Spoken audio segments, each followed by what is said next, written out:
कभी सोचा है कि समाज में अमीरी और गरीबी के बीच जो खाई है वो असल में कितनी गहरी हो सकती है। आज हम नलिन विलोचन शर्मा की एक बहुत ही जबरदस्त कहानी विष के दांत की परतों को खोलेंगे। ये कहानी हमें समाज की एक ऐसी कड़वी सच्चाई दिखाती है जो शायद आज भी उतनी ही सच है। तो चलिए इस कहानी के जरिए समाज के दोहरे चरित्र को जरा करीब से समझते हैं। ये कहानी दरअसल उस एक पल की है जब दो बिल्कुल अलग दुनियाएं आपस में टकरा जाती हैं। एक तरफ है सहन साहब का ऐशो आराम, उनकी शान और शौकत, और दूसरी तरफ है उनकी ही फैक्ट्री में काम करने वाले क्लर्क गिरधर की तंगहाली। जब इन दो दुनियाओं के बच्चे, एक बिगड़ा हुआ अमीरजादा और एक गरीब लेकिन स्वाभिमानी लड़का, आमने सामने आते हैं तो ये सिर्फ बच्चों का झगड़ा नहीं रह जाता, बल्कि ये उस चमक दमक के पीछे छिपे गहरे सामाजिक भेदभाव की पूरी सच्चाई को सामने लाकर रख देता है। तो आज के इस विश्लेषण में हम क्या क्या देखने वाले हैं। सबसे पहले हम उन दो अलग अलग दुनियाओं को समझेंगे जहां ये कहानी घटती है।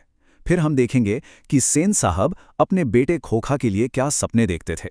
इसके बाद हम कहानी के उस मोड़ पर आएंगे जहां मदन का विद्रोह सब कुछ बदल देता है। और आखिर में हम इस कहानी के टाइटल विष के दांत के असली मतलब को समझेंगे जो इसे इतना खास बनाता है। देखिए, इस कहानी की नींव ही दो ध्रुवों पर टिकी है।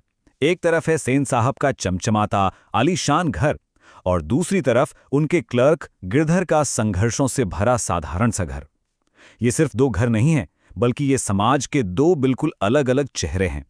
सेन साहब की दुनिया की पहचान है उनकी 7,500 की नई काली कार। ये सिर्फ एक गाड़ी नहीं है, ये उनकी हैसियत, उनके रुतबे का जीता जागता सबूत है। इस कार को खरोच तक नहीं लगनी चाहिए, जो दिखाता है कि उनकी दुनिया में बाहरी दिखावे की कीमत कितनी ज्यादा है। सेन साहब के घर में ना नियम भी देखकर लागू होते हैं। उनकी 5 बेटियां हैं जिन्हें वो कठपुतलियां कहते हैं। उन्हें तमीज और तहजीब सिखाई गई है बस। लेकिन उनका बेटा खोखा, वो घर के हर नियम से ऊपर है। वो कुछ भी करे, कोई भी तोड़फोड़ करे, उससे उसकी इंजीनियरिंग की प्रतिभा का संकेत मान लिया जाता है। यही दोहरापन कहानी के असल टकराव की जड़ है। और इस चमक दमक से बिल्कुल उलट है गिरधर और उसके बेटे मदन की दुनिया। गिरधर एक मामूली क्लर्क है और मदन एक ऐसे डर के साये में जी रहा है जहां उसकी जरा सी गलती भी उसके पिता की नौकरी छीन सकती है। ये वो दुनिया है जहां हर कदम पर अपने स्वाभिमान को दबाकर जीना पड़ता है। तो सवाल ये है कि ये दो दुनियाएं टकराती कैसे हैं? जवाब छिपा है सेन साहब के दोहरे चरित्र में।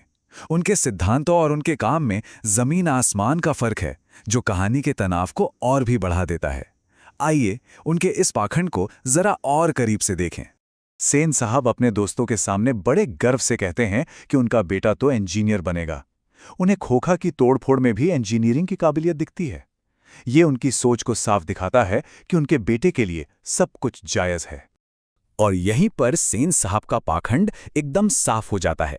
वो गिरधर के बेटे मदन को गुंडा और बदमाश कहने में एक पल नहीं लगाते, लेकिन जब उनका अपना बेटा खोखा वही सब करता है तो वो उसकी प्रतिभा बन जाती है।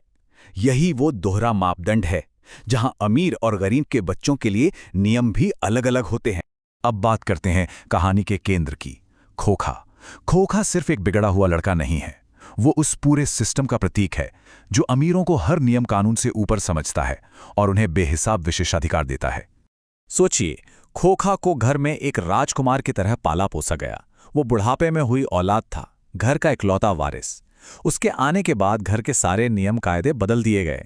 उसे वो सब करने की पूरी आज़ादी थी जिसके बारे में उसकी बहनें सोच भी नहीं सकती थी। और इसी बेलगाम आज़ादी ने उसके अंदर अहंकार और हर चीज़ पर अपना हक समझने का जहर भर दिया था। और अब हम पहुंचते हैं कहानी के उस मोड़ पर जहां सालों से दबा हुआ गुस्सा एक ज्वालामुखी की तरफ फट पड़ता है। मदन का ये जो विद्रोह है ना, ये अचानक नहीं होता। ये उन तमाम अपमानों का नतीजा है जो उसने और उसके पिता ने चुपचाप सहे थे। देखिए कि कैसे अपमान की एक एक बूंद ने मदन के सब्र का बांध तोड़ दिया। पहले सिर्फ कार छूने पर उसे धक्का देकर गिरा दिया जाता है, फिर उसके पिता को सबके सामने बेइज्जत किया जाता है, और आखिर में जब खोखा गली में आकर अपनी बादशाहत दिखाते हुए लट्टी छीनने की कोशिश करता है तो मदन के लिए यह सिर्फ एक खेल नहीं रह जाता, ये उसके स्वाभिमान की लड़ाई बन जाती। और यहीं इसी पल में कहानी का रुख पूरी तरह बदल जाता है। जब खोखा अपने रौब से लट्टू मांगता है तो मदन पहली बार पलटकर जवाब देता है। वो साफ साफ कह देता है कि यहां खोखा की दादागिरी नहीं चलेगी। ये सिर्फ खेल के लिए मना करना नहीं था, ये पूरी व्यवस्था को एक सीधी चुनौती थी।